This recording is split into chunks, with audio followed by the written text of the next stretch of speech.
Ready? Phone silent आहे ना sir? हो. चला सुरू करूयात. ओके. हॅलो हाय नमस्कार श्रोते हो, मी आरजे कोमल तुमच्या सगळ्यांचं स्वागत करते. तुम्ही ऐकत आहात आचार्य 90 FM your own radio. I know माझा आवाज थोडासा गेलेला आहे, पण काही हरकत नाहीये.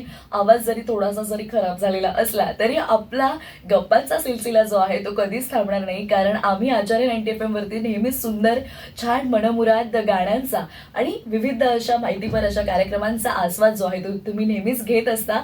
तर श्रोते हो, आपला आजचा जो पॉडकास्ट आहे, आजची जी मुलाखत आहे ती फार विशेष आहे. सध्या जे आहे सगळीकडे एक्झाम अर्थात परीक्षांचं सत्र सुरू झालेलं आहे आणि या एक्झाम्स नंतर बऱ्याच जणांना आपल्याला टेन्शन येतं की मी आता पुढे काय करू बरं, किंवा मला जर MBA करायचंय तर आपल्याला MBA कसं करायचं, कुठल्या क्षेत्रातून MBA केलं पाहिजे किंवा ते कसं असलं पाहिजे, आपल्याला प्रचंड प्रश्न पडलेले असतात आणि या सगळ्यांवरचं सोल्युशन आज मी घेऊन आलेली आहे.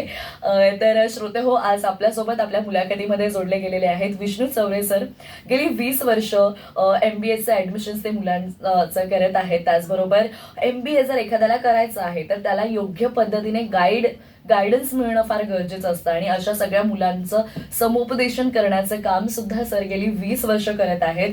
त्याचबरोबर सध्या ते कोहिनूर मॅनेजमेंट स्कूलमध्ये ऍडमिशन हेड आहेत आणि विविध मॅनेजमेंट कॉलेज आहेत त्यांच्यासोबत त्यांनी काम सुद्धा केलेलं आहे. तर एकंदरीत आपलं कसं असतं, आपण छान MBA करतो, कुठेतरी कॉर्पोरेटमध्ये वगैरे जॉब शोधतो, पण सरांनी स्वतः MBA न करता जॉब असा त्या फील्डमध्ये पुढे न करता अशा सगळ्या स्टुडंट्सला गाईड करण्याचा जो काही डिसिजन घेतलेला आहे तो त्यांनी का घेतला किंवा कशा पद्धतीने त्यांचं काम आहे, या सगळ्या गोष्टी आज आपण इथे जाणून घेणार आहोत. विष्णू सर, तुमचं खरं तर हक्काच्या ठिकाणी म्हणावं लागेल, कारण तुम्ही already you are a part of Acharya college आणि तुम्ही पुन्हा एकदा इथे आलेला आहात. तुमचं खूप खूप स्वागत आहे आचार्य 90 FM वरती. धन्यवाद. जसं की मी मगाशीच म्हणाले की आपण MBA करतो आणि कुठेतरी छान पगाराची नोकरी करतो.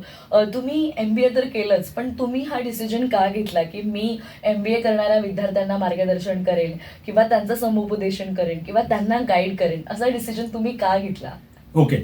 ह्याच्या मागे थोडीशी गोष्ट अशी आहे की मी जेव्हा माझं MBA केलं आणि MBA जेव्हा मी आलो, मी एक इंजिनिअरिंग बॅकग्राऊंडचा स्टुडंट आहे. त्याच्यानंतर इंजिनिअरिंग मी औरंगाबादच्या कॉलेजमध्ये केल्यानंतर जेव्हा मी मुंबईला MBA साठी आलो तेव्हा मला ऍक्च्युली काही माहित नव्हतं की MBA काय असतं. मी फक्त CET दिली होती जस्ट बाकी लोक देत आहे म्हणून. आणि तो काळ होता 2002चा, ऑलमोस्ट 22 वर्षापूर्वी. तेव्हा आजच्या सारखं ना तुमचं युट्यूब होतं ना गुगल होतं, काहीच नव्हतं. त्यावेळेस मार्गदर्शन मिळणं इतकं कठीण होतं.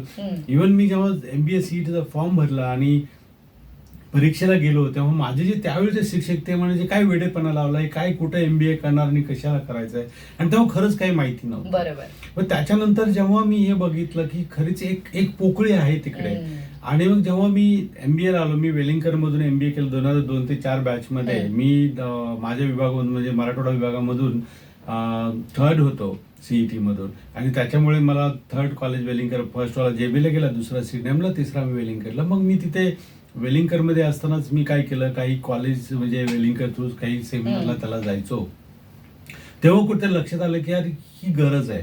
आणि इथे अनेक असाच प्रसंग घडला की एक दूरदर्शनमध्ये पांडे नावाचे व्यक्ती होते, तर त्यांचा मुलगा होता की तो, मी तेव्हा 2nd इयरलाच होतो MBA ला. त्यावेळेस तो मुलगा ना काय ऐकायचं नाही, अभ्यास करायचा नाही, काही नाही. ते एक दिवस कुठल्या तरी प्रोग्रामच्या शूटिंगसाठी ते आमच्या वेलिंगकर कॅम्पसला आले. तर मी तेव्हा नेटकाच म्हणजे वेलिंगकरमध्ये काउन्सिलिंग वगैरे करायचो. ते त्यांच्या मुलाला माझ्याकडे घेऊन आले, म्हणले ह्याला थोडं समजावून सांगा. तर त्यांना माहित नव्हतं की मी एकदम नवखाच आहे. त्यांना माहित नव्हतं की मी खूप मोठा एक्सपिरियन्स, त्यावेळेस 2004ची गोष्ट आहे, जस्ट MBA झालंच होतं माझं. आणि ते घेऊन आले आणि मग मी त्यांना, त्या मुलाला एक 15-20 मिनिटं समजावलं. त्याच्यानंतर त्यांनी सिरियसली केलं आणि तो एक चांगल्या प्रतिष्ठित कॉलेजला ऍडमिशन घेऊन चांगल्या प्रकारे सेटल झाला 2-3 वर्ष. त्याच्यानंतर मला असं वाटलं की अरे हा, ही कुठेतरी पोकळी आहे. आणि कदाचित आजचा वेळ असती तर कदाचित मी याच्यामध्ये आलो नसतो, कारण सध्या तुम्हाला रील्स आहेत, युट्यूब आहे, इन्स्टा आहे, फेसबुक आहे, सोशल मीडिया सर्व आहे. पण त्यावेळेस हे काहीच नव्हतं. आणि ज्यावेळेस ते काही नव्हतं त्यावेळेस विचार केला. आणि त्यावेळेस मी सांगू इच्छितो की ऑलमोस्ट मी 2004, 5, 6 2 वर्षामध्ये, 2004 ते 6 मध्ये, या 2 वर्षामध्ये महाराष्ट्रातील 129 इंजिनिअरिंग कॉलेजमध्ये जाऊन मी सेशन दिलेले आहेत की MBA का करायचं. कुठून करायचं, कसं करायचं. करायचं. त्यावेळेस एक मिशन काइंड ऑफ थिंग होतं वेलिंगकरचं आणि आमचं, म्हणजे की मिशन काइंड ऑफ थिंग म्हणजे की आपलं म्हणजे मुलांना मॅक्झिमम जागृत करायचं. बरोबर. त्यावेळेस हा कमर्शियल अजेंडा नसायचा अगोदरच्या काळी. त्यावेळेस कसं होतं की मेन, आणि त्यामुळे वेगवेगळे महाविद्यालय जसे अभियांत्रिकी महाविद्यालय असतील किंवा तुमचे कॉमर्स आहे, सायन्स आहे, तर ते इझिली आपल्याला ऍक्सेस द्यायचे आणि ते आपण सेशन करून यायचो. त्याचा बेनिफिट काय व्हायचा, भरपूर मुलांचे. आणि आज जर तुम्ही बघाल तर आज सीईटीला 1-1.5 लाखाच्या पुढे लोक सीईटीला बसतात दरवर्षी महाराष्ट्रामध्ये. ज्या सीईटीला आमच्या वेळेस हार्डली मिळून सगळे मिळून 10,000 मुलं पण नसतील. आमच्या मराठवाड्यात फक्त 350 मुलं होत्या. तर म्हणजे हा जो प्रकार झाला, तर त्याच्या मागचं हेच कारण आहे की मग नंतर विचार केला की ह्याच्यामध्ये दोन्ही गोष्टी, आपलं स्वतः परमार्थ बोलतो तसं आपलं हे पण भेटतंय, म्हणजे पैसे पण पाहिजे तसे भेटतात, आणि आपलं जे मेन एम आहे ते पण भेटतं. आपण मुलांना जागृत करतोय. कारण मी अशा ठिकाणं आलो, मी बीड जिल्ह्यातून आलेलो आहे. माझ्या बीड जिल्ह्यामधली परिस्थिती सर्वांना माहिती आहे सध्या महाराष्ट्रात गेली 3 महिने ज्याप्रमाणे. पण महाराष्ट्रातून बीड जिल्ह्यात आल्या काही केसेस पण वेगवेगळ्या मार्गाने गेलेल्या आहेत, सगळ्याच केस तसं नाही. तर ते पण एक पार्ट आहे. ते ज्या जिल्ह्यातून आलोय त्या जिल्ह्यामध्ये खरंच ही अडचण होती शिक्षणाची. ज्या जिल्ह्यामधून 70% ऊसतोड कामगार लोक होते, त्या जिल्ह्यातल्या मुलाला जेव्हा बाहेर यायचं तेव्हा त्याला कुठलंही मार्गदर्शन नव्हतं. आणि तशाच लोकांसाठी काहीतरी करावं हा पण एक उद्देश होता. क्या बात आहे. म्हणजे कदाचित त्यावेळेला असं म्हणायला मी म्हणू शकेन की तुम्हाला योग्य मार्गदर्शन देणारा कोणी तुमच्यासाठी तिथे कोणी नव्हतं. आणि कदाचित ही जी पोकळी आहे, तुम्ही पोकळी हा शब्द वर्ड यूज केलात, तर अतिशय मला असं वाटतं परफेक्ट आहे की तुम्ही जसं म्हणालात की ही पोकळी भरून काढायची होती. की ऑफकोर्स स्टुडंट्सना योग्य ते मार्गदर्शन झालंच पाहिजे. किंवा पॅरेंट्स आहेत, काही पालकांची मेंटॅलिटी असते ती फार वेगळी असते. सो त्यामुळे विद्यार्थ्यांना योग्य मार्गदर्शन जर करायचं असेल तर असं कोणीतरी पर्सन हवा ज्याने ह्या गोष्टी फेस केलेल्या आहेत किंवा ज्याने या गोष्टींमधून मार्ग काढलेला आहे. आणि तुम्ही तो मार्ग काढलात आणि तुम्ही आज या फील्डमध्ये आहात. आणि तुम्ही जो आकडा सांगितलाय महाविद्यालयांचा, तो म्हणजे अतिशय खूप मोठा आहे आकडा. आणि इतक्या सगळ्या विद्यार्थ्यांना, जवळपास मला असं वाटतं 20,000हून जास्त विद्यार्थ्यांनाच तुम्ही समुपदेशन केलेलं आहे, गायडन्स दिलेलं आहे. तर ही खूप मोठी गोष्ट आहे. या सगळ्या गोष्टींविषयी आपण सरांची सुरुवात कशी झाली या गोष्टी तर आपण जाणून घेतल्या. पण या व्यतिरिक्त आता बऱ्याच ज्या फील्ड आहेत, कॉमर्स आहे, आर्ट्स आहे, सायन्स आहे, या सगळ्या फील्डमधून MBA जर आपल्याला करायचं असेल तर त्यासाठी कशा पद्धतीने ते केलं पाहिजे किंवा त्याचा फायदा काय असेल, ह्या सगळ्या गोष्टींची माहिती आपण आपल्या पुढच्या मुलाखतीमध्ये किंवा ब्रेक नंतर घेणारच आहोत. वेळ झाली एका छोट्याशा विश्रांतीची. मी RJ कोमल विष्णू सरांसोबत. इथेच एक छोटासा गाण्यांचा ब्रेक येते, तुम्ही मात्र कुठेही जाऊ नका. ऐकत रहा Acharya 90 FM your own radio. Acharya 90 FM.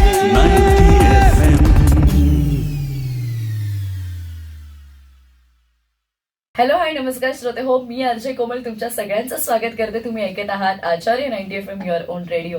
आणि आपल्या आजच्या विशेष मुलाखतीमध्ये आज आपल्यासोबत जोडले गेलेले आहेत विष्णू चौरे सर, ज्यांनी गेली अनेक वर्ष, अर्थात 20 वर्षांपेक्षा जास्त त्यांचा अनुभव आहे. त्यांनी MBAच्या विद्यार्थ्यांना मार्गदर्शन करण्यापासून त्यांचे ऍडमिशन्स केलेले आहेत आणि विविध मॅनेजमेंट सोबत त्यांचं कार्य राहिलेलं आहे. 20,000पेक्षा जास्त विद्यार्थ्यांचं समुपदेशन त्यांनी केलेलं आहे. तर सर, आपण MBA या विषयावरती बोलत होतो आणि तुमची जर्नी कशी सुरू झाली हे तर आपण पाहिलं. पण विशेषतः बऱ्याच जणांना हेच माहिती नसतं की MBA का करावं. तर माझाही तोच प्रश्न आहे, कदाचित माझ्या श्रोत्यांनाही तोच प्रश्न पडला असेल. तर MBA का केला पाहिजे किंवा MBA का करावं? ओके, सो नक्कीच हा प्रश्न खूप लोकांमध्ये असतो, मुलामध्ये असतो, पालकामध्ये असतो. सर्वात महत्त्वाचं MBA का करावं? कारण एक पहिल्यापासून जेव्हा MBA सुरू झालं की आपण जर बघितलं की 1960ला पहिलं मॅनेजमेंट इन्स्टिट्यूट सुरू झालं, जमनालाल बजाज नावाचं, जे आपल्या मुंबईतच सुरू झालं. तेव्हापासून एक काळापर्यंत, म्हणजे एक 90च्या दशकापर्यंत सर्व फक्त लोकांना वाटायचं की कॉमर्सच्या मुलालाच MBA करायचंय आणि MBA म्हणजे काहीतरी वेगळं आहे. पण नंतर हे कळलं की जेव्हा आपण ग्लोबलायझेशन मध्ये एंट्री केली, जेव्हा भारत 1993ला ग्लोबलायझेशन मध्ये एंट्री केल्यानंतर जेव्हा कळलं की तुम्हाला ट्रेन मॅनपॉवर पाहिजे, जिथे बिझनेस हा इम्पॉर्टंट झाला. 1993 पर्यंत सर्व काही लायसन्स राज असल्यामुळे, तिथे मोनोपॉली असल्यामुळे, तिथे एखाद्या कंपनीचं सेम प्रोडक्ट असं तो विकायचा, तेव्हा मार्केटिंगची इतकी गरज नव्हती. हे 93 नंतर जे आपल्याला हे प्रकर्षाने जाणवलं की आता तुम्हाला प्रत्येक ठिकाणी कॉम्पिटिशन, जसं इन्शुरन्समध्ये बघाल, बँकिंगमध्ये बघाल, प्रत्येक ठिकाणी प्रायव्हेट प्लेयर्स स्टार्ट झाले आणि मग कॉम्पिटिशन सुरू झाली. जेव्हा कॉम्पिटिशन सुरू झाली तर त्या कॉम्पिटिशनमध्ये, त्या स्पर्धेमध्ये, व्यवसायाच्या स्पर्धेमध्ये टिकण्यासाठी त्याचं मार्केटिंग व्यवस्थित करणं अगत्याने आलं. मार्केटिंग आल्याबरोबर त्याच्यावर त्याचं फायनान्स मॅनेज करणं अगत्याने आलं आणि सर्वात महत्त्वाचा कॉम्पोनंट जो असतो की तुमचं ह्युमन मॅनेजमेंट. आणि because human management can be replace by any technology, human touch is required even the your robo and everything. So that human management, all these three factors are important factor, and fourth is a technology. So all these four factors are important, and that is what the need started. मग त्याची कुठेतरी गरज वाढली आणि जेव्हा बाहेरच्या कंपन्या इंडियामध्ये यायला लागल्या किंवा जेव्हा पश्चिमेकडील देश सर्व पूर्वेकडील देशाला मार्केट म्हणून बघू लागले की इंडिया हे मोठं मार्केट आहे, म्हणजे जिथे जे उपभोक्ता जास्त आहेत, म्हणजे कंझ्युमर जास्त, कस्टमर जास्त आहेत, तर त्यामुळे सर्व जगाचा ओढा जेव्हा चायना आणि इंडियाकडे लागला तेव्हा कुठे ह्या गोष्टी प्रकर्षाने लागल्या की मग आपल्या इंडियामध्येच काम करण्यासाठी आपल्याला इंडियन मुलंच मॅनेजर झाले पाहिजे, त्यासाठी आपल्याला शिकायचं. त्यामुळे MBA करणं हे गरजेचं आहे. कारण त्याच्याशिवाय आणि दुसरी गोष्ट कशी असते, जी शिक्षणातील प्रगती आहे, जसं तुम्ही बघाल 80च्या दशकापर्यंत तुम्ही 10वी पासवर जॉब लागायचे, नंतर तुम्हाला 90 मध्ये 12वी पास आलं, नंतर 2000 मध्ये ग्रॅज्युएशन आलं. पण आता तो एक जे स्पर्धा आणि ते वाढलं त्यामुळे आता तुम्हाला पोस्ट ग्रॅज्युएशन जॉबच नाही, चांगला जॉब घ्यायचा असेल तर, आणि त्याच्यामुळे MBA करणं हे गरजेचं आहे. तर ह्याच बरोबर आपण आता हे बोलू की MBA करायचं आहे तर कॉमर्स साठी कसं आहे, कारण ओघानेच आलं, कारण बाकीचे 2-3 स्पेशलायझेशन शाखा नंतर बघूया, पहिला आपण बघूया कॉमर्स. कारण कॉमर्स असं झालं की सुरुवातीपासून कॉमर्स आणि MBA हे एकत्र असल्यासारखं झालं. कारण सुरुवातीच्या काळात कॉमर्स असलेले लोक मॅक्झिमम MBA ला जायचे, पण मधल्या काळात आता इंजिनिअरिंगचे पण लोक यायला लागले, कारण प्लॅन मॅनेजमेंट असेल, हे असेल. पण कॉमर्स हा प्रामुख्याने सुरू झाला. त्याचं अजून दुसरं कारण काय झालं, जेव्हा आपल्याकडे मुंबई विद्यापीठामध्ये BMS नावाचा कोर्स सुरू झाला 1999 ला, पहिल्यांदा bachelor in management studies BMS, आणि मग बाकी ठिकाणी BBA सुरू झाला. आणि तेव्हा कुठे सुरू झालं की मुलं जेव्हा ग्रॅज्युएशनला BMS ला यायला लागले किंवा BCom ला यायला लागले, BCom BMS हे अलाइड फील्ड झाले. आणि सुरुवातीच्या काळात मॅनेजमेंट आणि MBA हे अकाउंटिंग, फायनान्स जास्त रिलेटेड कन्सिडर केल्यामुळे कॉमर्सच्या लोकांचं जास्त होतं. त्यामुळे कॉमर्सच्या दृष्टीने पाहिलं तर कॉमर्सच्या दृष्टीने सर्वात महत्वाचं आहे की जेव्हा तुम्ही MBA ला येताय, कुठल्याही कोर्सला MBAच्या याच्यात कुठलं स्पेशलायझेशन, त्यांच्यासाठी हे महत्वाचं आहे. त्यांच्यासाठी हे नाही महत्वाचं की MBA करायचं नाही, कारण त्यांना ऑप्शन नाही BMS वगैरे, पण तिथे काय करायचं. कारण बऱ्याचदा काय असं इम्पॉर्टंट की स्वतःची स्ट्रेंथ काय, ते महत्वाचं आहे. कारण स्वतःची स्ट्रेंथ जर चांगली असेल आणि त्याच्यावर फोकस असेल तर तुम्हाला चांगला जॉब भेटू शकतो, हे महत्वाचं आहे. तर तिथे कॉमर्सचा मुलगा असेल तर त्यालाही विचार करायचा की तो कुठे स्ट्रॉंग आहे आणि त्याच्यानुसार त्याने ते घ्यायचंय. बऱ्याचदा एक गैरसमज असतो कॉमर्सच्या मुलामध्ये की मी कॉमर्स आहे तर मला फायनान्स आणि अकाउंटंटलाच गेलं पाहिजे, असं नाहीये. असं गरजेचं नाही की फायनान्सचे मुलं गुड अकाउंटंट आहेत किंवा गुड फायनान्स करतात. आणि मुलाची अजून एक गल्लत होते की अकाउंटिंग आणि फायनान्स याच्यामध्ये कन्फ्युजन होतं. अकाउंटिंग वेगळं आहे, फायनान्स वेगळे, पण ते दोघेला हे एकत्र करण्याचा प्रयत्न करतात. बरोबर. जसं की आता मी अजून एक उदाहरण देईन. आपल्या आचार्य कॉलेजचा एक स्टुडंट होता जो 1921 बॅचचा, आमच्या कोहिनूर मधून त्यांनी PGDM केलेलं.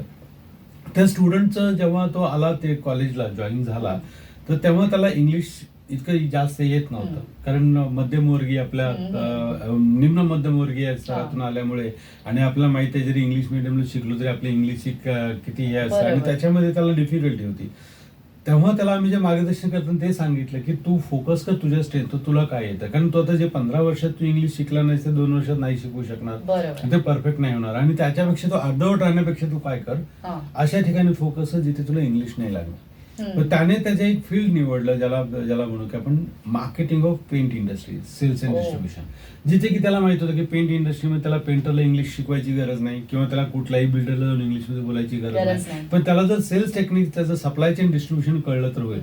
आणि आनंदाची गोष्ट म्हणजे 2021च्या लॉकडाऊन टाइममध्ये तो बर्जर पेंटमध्ये सिलेक्ट झाला आणि तो गोरखपूरला कोर्स झाला. आपल्या आचार्य कॉलेजचा स्टुडंट होता तो. हे सगळं केल्यामुळे, कारण त्याला महत्वाचं काय, तिथे जे कळलं की तुला स्पेशलायझेशन काय करायचं. हे स्पेशलायझेशन मी BCom केलंय म्हणून ह्याला जायचं असं नाही, बरोबर, की मला काय येतं हे महत्वाचं आहे. सो बेसिकली काय की आपण आपल्या स्ट्रेंथ ओळखायला शिकलं पाहिजे.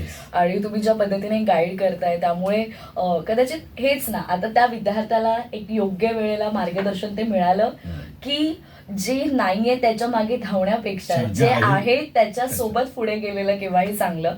सो हे तर झालं कॉमर्स विषय. पण बऱ्याच जणांना माहितीये की कॉमर्स साइड मधून आली आहे, बीकॉम झालंय, बीबीए झालंय, बीएमएस झालंय, तर मग पुढे एमबीए करूया आणि मग पुढे फर्दर स्टडीज वगैरे व्हॉट एव्हर किंवा जॉब. पण मला असं माहितीये की सायन्स मधून जर मला जायचंय तर सायन्स मधून जायचं असेल तर काय ऑप्शन्स आहेत आणि त्याचा सायन्स मधून एमबीए केल्याचे बेनिफिट्स काय असू शकतात? ओके. सायन्स मधून जात असताना आपण पहिल्यांदा विचार करतो की सायन्समध्ये आपल्याकडे 11वी-12वी पासून एकच विचार केला जातो की सायन्स म्हणजे फक्त डॉक्टर आणि इंजिनियर. हा. पण सायन्समध्ये त्याच्यानंतर आपण एक बीएससी येतं. बरोबर. जे मुलं इंजिनिअरिंगला जाऊ शकत नाही ते बीएससी, जे मेडिकलला जाऊ शकत नाही ते बीएससी येतात. आणि जेव्हा आपण बीएससीला येतो तेव्हा एक कुठेतरी न्यूनगंड मनात भरला असतो की मी इंजिनिअरिंग मेडिकल न केल्यामुळे बीएससीला, हे माइंडसेट आहे.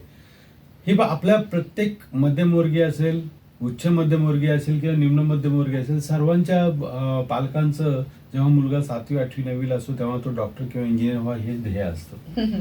पण जेव्हा तो 11वी सायन्सला येतो आणि त्यांना कळतं की टफ आहे, मग ते थोडंसं त्या वेगळ्या वळणात जातं. नंतर मग इंजिनिअरिंग किंवा सायन्स हा दोन फरक पडतो. इंजिनिअरिंग विद्यार्थी गेल्यानंतर ते आपण नंतर बोलूया की त्याचे काय स्कोप आहेत. पण जेव्हा आपण बीएससी मध्ये बघतो, बीएससी मध्ये मेजर मुलं जातात ते एक तर बीएससी केमिस्ट्री करतात, बरोबर, बीएससी फिजिक्स करतात, बीएससी मॅथमॅटिक्स ऑफ स्टॅटिस्टिक्स आणि बीएससी बायोलॉजी, दॅट इज त्याच्यामध्ये बॉटनी अँड झुऑलॉजी. हे करत असताना सर्वात महत्वाचं सध्या जो स्कोप आहे सायन्समध्ये तो बीएससी केमिस्ट्रीला, बीएससी फिजिक्सला पण आहे आणि तुम्ही जर बोललात तर बीएससी स्टॅटिस्टिक्स आणि मॅथमॅटिक्सला पण आहे. कारण बीएससी फिजिक्सची जेव्हा आपण गोष्ट करतो तर जेव्हा फिजिक्स जो विद्यार्थी शिकलेला असतो त्याच्यासाठी कंझ्युमर ड्युरेबल इंडस्ट्री जी असते, जे की ज्याच्यामध्ये कंपन्या आहेत, फिलिप्स असेल किंवा वोडाफोन असेल किंवा असे ज्या रेफ्रिजरेटर कंपन्या आहेत किंवा रेडिओ कंपन्या किंवा ऑल इलेक्ट्रॉनिक्स रिलेटेड, तर फिजिक्सचं एक रिलेशन असतं. त्यामुळे काय होतं, तेव्हा जेव्हा त्या मार्केटिंग करायला जातील, मार्केटिंग करतील त्या कंपन्याचं, तेव्हा त्याच्याकडे एक बेसिक नॉलेज असतं. तर तो जसं फिजिक्सला झाला, जसं बीएससी केमिस्ट्रीवाला मुलगा असेल तर त्याचा बेनिफिट काय होतो, बीएससी केमिस्ट्रीमध्ये इतका स्कोप आहे की all chemical companies, oil companies, tyre companies, all this company prefer BSc chemistry. आणि महत्वाची गोष्ट म्हणजे तुम्ही जर बघितलं की बीएससी केमिस्ट्री झालेले मुलं खूप कमी एमबीएला येतात, जेणेकरून तिथे निश मार्केट. जसं आता मी आता ताजं उदाहरण सांगितलं, आदित्य बिर्ला केमिकल कंपनी आहे, तर त्यांच्या एका ह्याच्याचा फोन आला होता, ते सर्च करतायत की त्यांना बीएससी केमिस्ट्री प्लस एमबीए ची मुलं पाहिजेत, पण ते बीएससी केमिस्ट्री प्लस एमबीए ची मुलं असे इझिली भेटत नाहीयेत. म्हणजे याचा अर्थ काय झाला की कुठेतरी त्या साईडला सायन्सच्या मुलांचं इंटेक कमी आहे. तर सायन्सच्या मुलाचं इंटेक कमी म्हणजे कसं, कारण हे मुलं बीएससी केमिस्ट्री नंतर ते एक तर नेटशेटचा प्लॅन करतात किंवा मग फार्मास्युटिकल कंपनीमध्ये एमआरसी जॉब बघतात. पण त्याच्यापेक्षा मी सजेस्ट केलं की बीएससी केमिस्ट्रीच्या मुलांनी जर एमबीए केलं तर त्यांचा स्कोप खूप मोठा आहे. केमिकल कंपनीज असतील, तुमच्या फार्मास्युटिकल कंपनी असतील किंवा टायर कंपनी असतील, ऑइल कंपनी असतील, जिथे तुम्ही जेव्हा तुम्ही बीएससी केमिस्ट्री प्लस एमबीए असाल तर तुम्ही इक्विव्हॅलंट टू बीटेक केमिकल सारखं समजलं जाऊ शकतं. तुम्हाला ऍटलिस्ट तुम्हाला मार्केटिंगमध्ये ऑफकोर्स तुम्हाला मार्केटिंग करावं लागेल, काय तुम्ही परत फायनान्समध्ये गेला तर तुम्हाला कदाचित तो बीएससी केमिस्ट्रीचा भाग तुम्हाला वापरता येणार नाही, असं आहे. तसंच तुम्ही जेव्हा बॉटनी किंवा झुऑलॉजी जरी केला असेल तरी आजच्या घडीला जर तुम्ही बघितलं जी काही ग्रोथ सुरू आहे ऍग्रिकल्चर फील्डमध्ये, तिथे तुम्हाला अॅनिमल हजबंड्री कंपनी असतील, ज्यांचे ते असतील, परत तुमच्या शेतीविषयी कंपन्या, तिथे तुम्ही बॉटनी करून तुम्ही तिथे एमबीए करून करू शकता. हे सगळं सायन्स वाल्यांसाठी ऑप्शन्स आहेत. नक्कीच. म्हणजे ज्या लोकांना कन्फ्युजन होतं की मी सायन्स केलंय किंवा मी केमिस्ट्री किंवा फिजिक्स, सरांनी आता जे काही विषय सांगितले, झुऑलॉजी, बायोलॉजी, रादर विशेष करून मला हेही ऐकून मला असं म्हणजे झालं की बायोलॉजी आणि झुऑलॉजी हे विषय घेऊनही आपण त्यामध्ये पुढे एमबीए करू शकतो. कारण जस्ट बिकॉज ऑफ एमबीए केल्यामुळे कुठेतरी अशा अनेक कंपन्या आहेत जिथे आपल्याला अपॉर्च्युनिटीज मिळू शकतात. सो हे झालं सायन्स आणि कॉमर्स विषयी. पण सगळ्यात महत्वाचं म्हणजे आपण इंजिनिअरिंग विषयी तर बोलूयातच, म्हणजे त्याविषयी तर ते तर मस्ट आहे किंवा तिथे केलं गेलं पाहिजे किंवा काय. तर अगोदर इंजिनिअरिंगचं तुम्ही मला सांगा आणि नंतर आपण एका वेगळ्या विषयावर बोलणार. तर अगोदर इंजिनिअरिंग विषयी सांगा. ओके. इंजिनिअरिंग विषयी जेव्हा आपण करतो, इंजिनिअरिंग जे लोकांचे मुलं इंजिनिअरिंगचे मुलाचं MBA येण्याचं बऱ्याच जुन्या काळापासून सुरू झालं, म्हणजे 80च्या दशकापासून सुरू झालं. कारण हो. काय झालं, इंजिनिअरिंग मध्ये काय झालं की जे प्लांट मॅनेजमेंट आली. अजून एक दुसरी गोष्ट काय झाली की आपण जर आपल्या इकॉनॉमीचं स्थित्यांतर बघितलं, म्हणजे तुम्ही जर transformation of economy, Indian economy बघितलं, तर ती जी इकॉनॉमी आपली एक मॅन्युफॅक्चरिंग बेस्ड इकॉनॉमी होती, ती पुढे पुढे हळूहळू सर्व्हिस बेस्ड इकॉनॉमी व्हायला लागली. काय झालं की जेव्हा एक 70 आणि 80च्या दशकामध्ये जिथे आपलं मॅन्युफॅक्चरिंगवर आपल्या गव्हर्नमेंटचा फोकस होता, तेव्हा इंजिनिअरिंगच्या मुलांना डायरेक्ट जॉब ही त्या फील्डमध्ये भेटायची. आता झालं कसं, 90 नंतर 90 नंतर काय झालं की ते इंजिनिअरिंगचे जे टेक्निकल जॉब होते ते कमी झाले आणि ते जॉब कुठे घेतले, सॉफ्टवेअरवाल्यांनी घेतले. आणि सॉफ्टवेअर घेतल्यामुळे काय झालं, BE कम्प्युटर्स मुलं मग ते सॉफ्टवेअर कंपनी जाऊ लागले. जे की आपला इंडिया हा सर्वात मोठा एक्सपोर्टर आहे सॉफ्टवेअर प्रोडक्टचा. सॉफ्टवेअर सगळ्या विकत आपल्याकडल्या इन्फोसिस असतील, TCS, मेनी कंपनीज आहेत. त्याचे जे लोक आहेत ते म्हणजे की त्याच्यामुळे काय झालं की एक इंजिनिअरिंग मध्ये 2 पार्ट सरळ झाले. एक झाला कम्प्युटर IT रिलेटेड वाला आणि दुसरं झालं जे मदर ब्रांचेस होते, जे मेकॅनिकल, इलेक्ट्रिकल आणि सिव्हिल, हे मदर ब्रांचेस होते इंजिनिअरिंगच्या, एकदम जुन्या ब्रांचेस. पण काय झालं, या तिघाचाही स्कोप फक्त लिमिटेड गव्हर्नमेंट जॉबशी राहिला. जसं की सिव्हिल इंजिनियर PWD मध्ये गेला, इलेक्ट्रिकल इंजिनियर MSc मध्ये गेला आणि मग मेकॅनिकल इंजिनियर RTO विटीओच्या एक्झाम दिल्या, MPH सुरू झाला, पण स्कोप कमी होता. आणि पण अगोदरच्या काळी कसं होतं, मेकॅनिकल इंजिनिअरिंग, सिव्हिल इंजिनिअरिंगला स्कोप जास्त होता, कारण काय मॅन्युफॅक्चरिंग आपलं इकॉनॉमी होती त्यामुळे. आणि नंतरच्या काळात बरेच बदल झाले, त्यामुळे ती जॉब कमी राहिले. मग प्रत्येक जण सॉफ्टवेअरकडे जाऊ लागला. मग सॉफ्टवेअरकडे प्रत्येक जण जाता नाही, मग मेकॅनिकलच्या स्टुडंटसाठी काय आलं, MBA शिवाय पर्याय नाही राहिला. इलेक्ट्रिकलच्या स्टुडंटला MBA शिवाय पर्याय नाही. कारण काय झालं की ज्या कंपन्या घ्यायला लागल्या ना, कारण आपण मॅन्युफॅक्चरिंग पासून जेव्हा सर्व्हिस इंडस्ट्रीकडे आलो, आपण जर गेल्या 20 वर्षात बघितलं तर आपल्या देशाची ग्रोथ ही सर्व्हिस इंडस्ट्रीमध्ये. आणि सर्व्हिस इंडस्ट्री म्हटलं की तुम्हाला ऑटोमॅटिकली तुम्हाला मार्केटिंग, फायनान्स हे लोक MBA आलं, सर्व्हिस म्हटलं की MBA आलं. आणि त्यामुळे मॅन्युफॅक्चरिंग मधून तुम्ही डायरेक्ट सर्व्हिस, त्यामुळे तुम्हाला इंजिनिअरिंगच्या विद्यार्थ्यांना जरूरत पडली की तुम्हाला मॅनेजमेंटला यावं लागणार. तर श्रोते हो, आपण बऱ्याच गोष्टींचा उलगडा तुम्हाला होतोय, तुमच्या ज्ञानात भर पडते. आणि ज्या मुलांचं, ज्या विद्यार्थ्यांचं ग्रॅज्युएशन पूर्ण झालेलं आहे त्यांच्यासाठी खरंच ही माहिती किंवा आजची ही मुलाखत जी आहे ती खरंच खूप उपयुक्त ठरणार आहे. तर MBA का महत्वाचं आहे किंवा MBA कशा फील्डमधून, कोणत्या फील्डमधून MBA ला जाण्यासाठी काय स्कोप आहेत, या सगळ्या गोष्टींविषयी जाणून घेतोय. यानंतर ही मुलाखत जी आहे ती अशी सुरू राहणार आहे. तर आपल्या आजच्या विशेष मुलाखतीमध्ये तुम्ही ऐकत आहात विष्णू चौरे सरांना. मी RJ कोमल. वेळ झाली एका विश्रांतीची, तेच तुमची विश्रांती घेते. तुम्ही मात्र कुठेही जाऊ नका, ऐकत रहा Acharya 90 FM your own radio. Acharya 90 FM.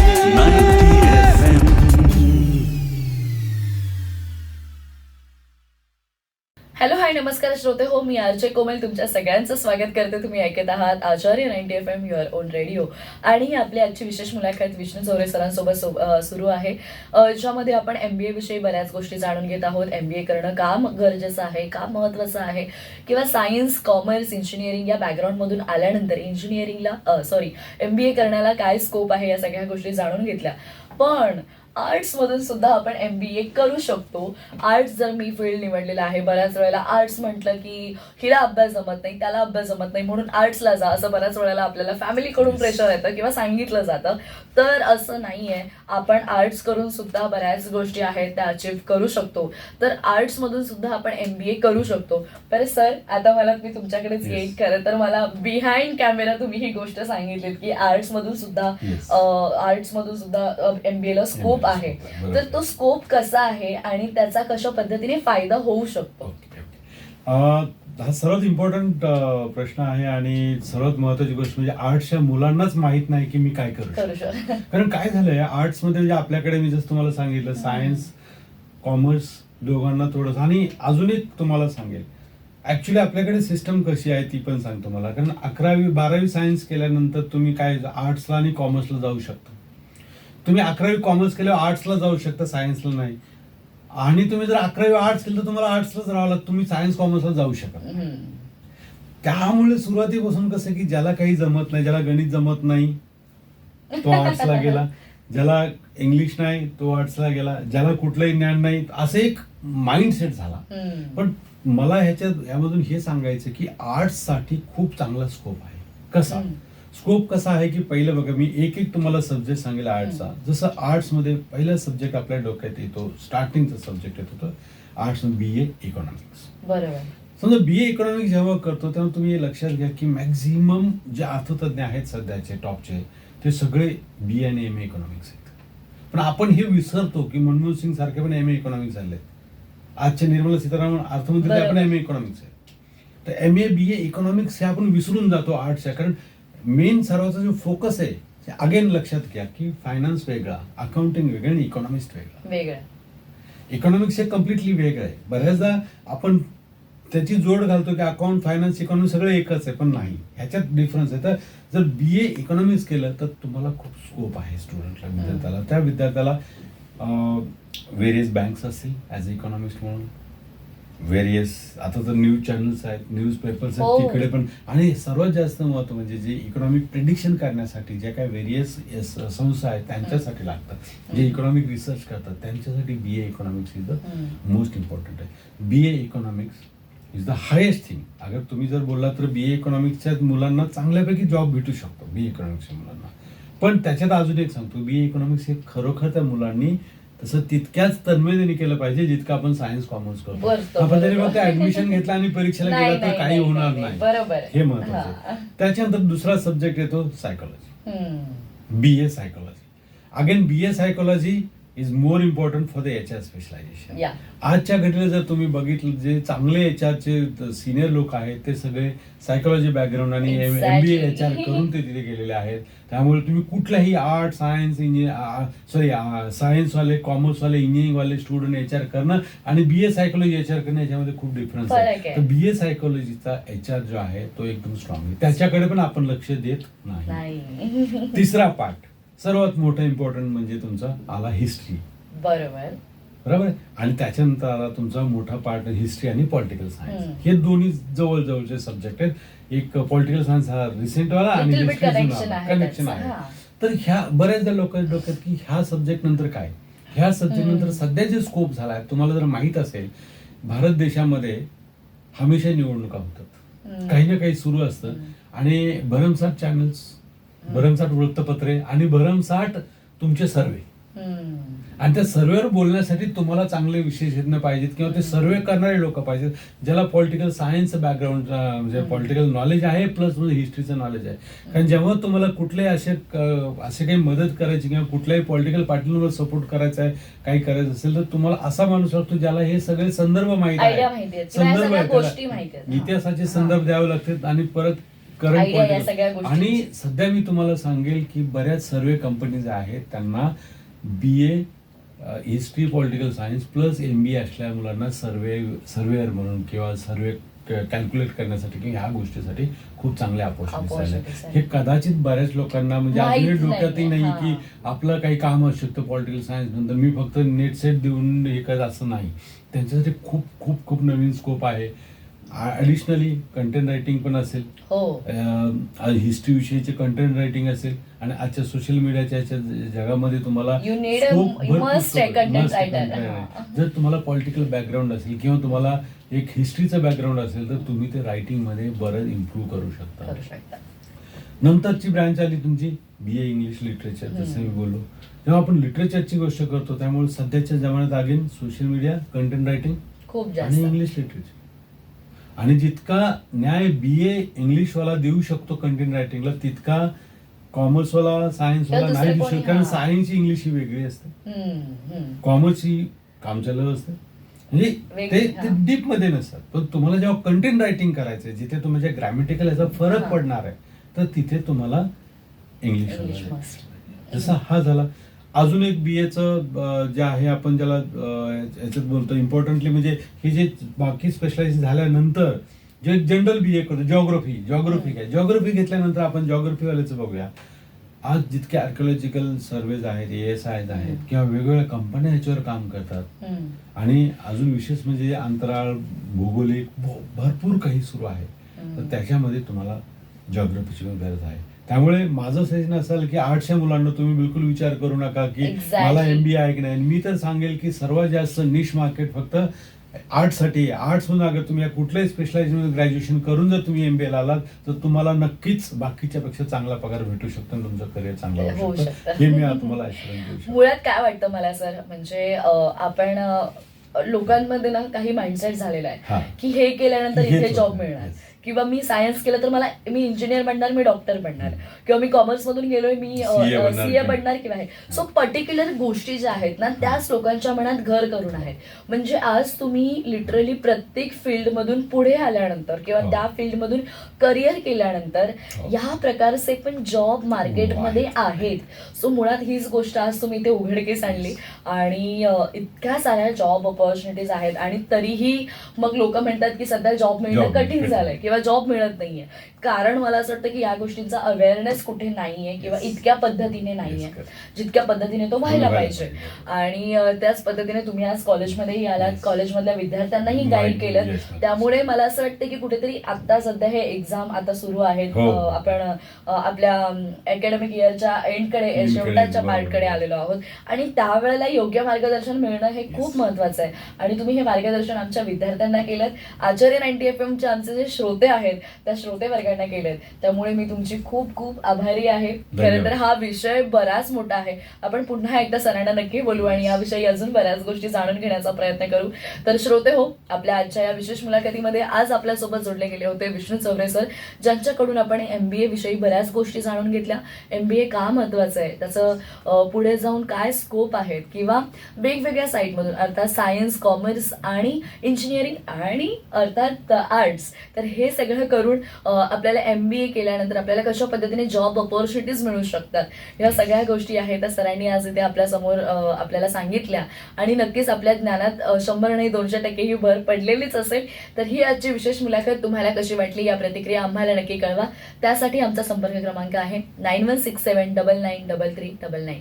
आणि आजच्या या आपल्या विशेष मुलाखतीमध्ये मी RJ कोमल विष्णू चौरे सरांसोबत इथे तुमची रजा घेते. तुम्ही मात्र कुठेही जाऊ नका, ऐकत रहा Acharya 90 FM your own radio. धन्यवाद. धन्यवाद.